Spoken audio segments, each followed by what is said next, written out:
Exactement. Alors, justement, je vais rester avec vous, Djahangir Saheb. Et ces crimes d'honneur qui consistent à tuer des membres de sa famille parce qu'elle n'aurait pas obéi à une règle qui serait plus liée ou qui serait plus attribuée à la coutume familiale, auto-inventée et auto-proclamée qu'à l'islam en lui-même, eh bien, pourraient être passibles de la mort. Alors on les bat à mort, on les châtie à mort. C'est des histoires terribles qui se passent derrière. Et alors, qu'en est-il de l'islam par rapport à tout ça? Bon, mais d'abord, il y a des gens au niveau de l'islam qui vont citer le verset 81 de la sourate numéro 18, donc la sourate Al-Kahf, qui parle du fait que le prophète Moïse était accompagné de quelqu'un qui a tué le jeune garçon d'un couple parce qu'il était rebelle envers eux. Et donc, il l'a mis à mort. Et donc, ils disent que, eh bien voilà, c'est la justification que nous avons. Nous avons le droit de tuer un jeune qui, selon nous, est rebelle. D'abord, ça veut dire quoi, rebelle? Bon, là, ils ont vraiment l'embarras du choix d'épingler dessus ce qu'ils veulent. Et dire que voilà, ça c'est de la rébellion, selon nous, parce que comme cela n'a pas été spécifié. Mais ce qu'ils oublient, c'est qu'il s'agit là d'un songe ou d'une vision. Il ne s'agit pas là d'une situation réelle. Et comme Dieu explique bien dans le Coran que les songes sont sujets à interprétation, et je renvoie cela tout d'abord au rêve d'Abraham. Donc nous voyons qu'Abraham, lorsqu'il a la puissance sur lui, a rêvé qu'il était en train de sacrifier son fils Ismaël. Cela ne s'est pas traduit dans la réalité de cette façon-là du tout.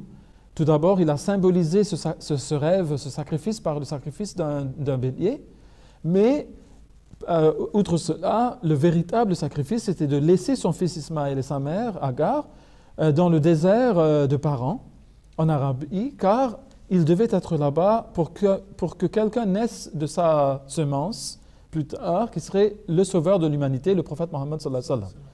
Et donc ça, c'était son sacrifice, de se séparer de sa femme et de son fils et de les laisser dans cet endroit très peu propice pour la vie, en fait. Et donc, voilà comment le rêve se traduit dans la réalité.